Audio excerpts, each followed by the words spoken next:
Hi, I'm Joe. I'm minister of Mill Hill Chapel, which is a Unitarian place of worship in the city centre of Leeds. Over the past few weeks, as we've entered into the new season, I've been thinking a lot about this shift and this time of remembrance as we put the hour back and then enter into All Souls and the time of remembrance. As soon as we put the hour back, I'm aware of something that shifts. Some consensus reality changes as we all agree to reset the hour.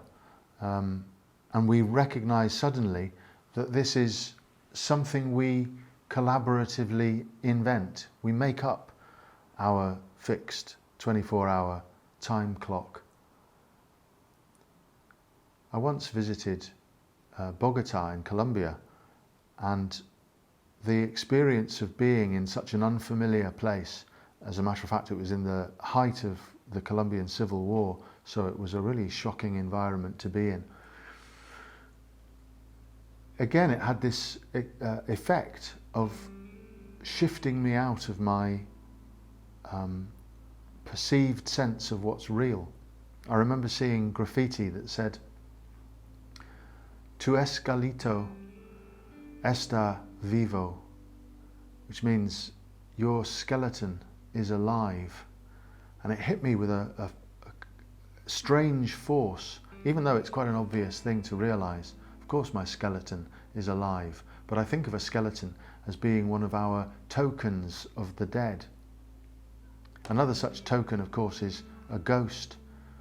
And it's been interesting me that we prefer our ghosts and our skeletons to be spooks and ghouls than recognising that they are our own selves, our essential living selves. In the same way, I think, our culture has resolutely given up on its belief in the sum of all good, as we could call God, but retained its sense of evil. And it's a strange process, this. Why has our culture decided to disavow that which is good, but retain that which is evil?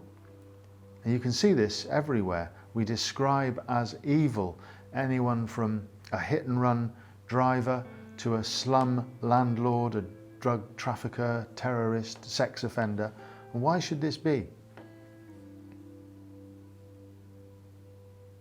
Why should our only connection to the spiritual realm be one driven by fear and self-doubt? Why should we believe in the traditional invention of hell, but disengage with the scriptural affirmation of heaven?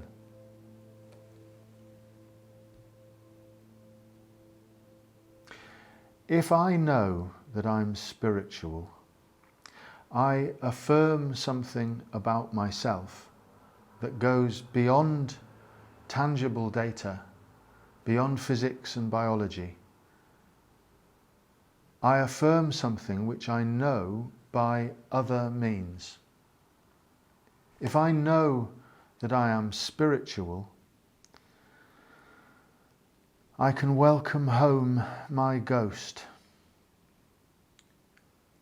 To acknowledge spirituality is to commit to at least try to embody my own ghost, to give life to that essential self, the self that exists beyond right and wrong, beyond moment, beyond time, that essential self which I am. So I might value the essential over the momentary. Acknowledge that some things are just that, things that we have, like emotions, opinions, possessions, and that beyond them is where we are, our own ghost. And if this is so, I will often, not always, but often, develop practices which affirm that essential self, which call the spirit into a living relationship with time. These practices we could call religious. So to be spiritual is to say, I have a living ghost, and I will work to allow that ghost to be embodied. By the same token, of course, people who are spiritual but not religious are like people who say, I know I have a ghost, but I'm not going to do anything about it. I'm not going to do anything to encourage it to flourish or allow it to be an integrated part of my life. I'm just going to let it wander off and please itself.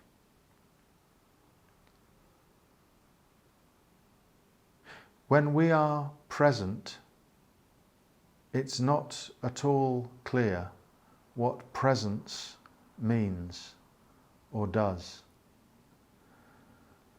And this sense of allowing our spirituality to inform what we are, who we are, and what we do is one that I really want to get closer to interrogate and go further into, to embody my own ghost and call my ghost into a relationship with time and timelessness.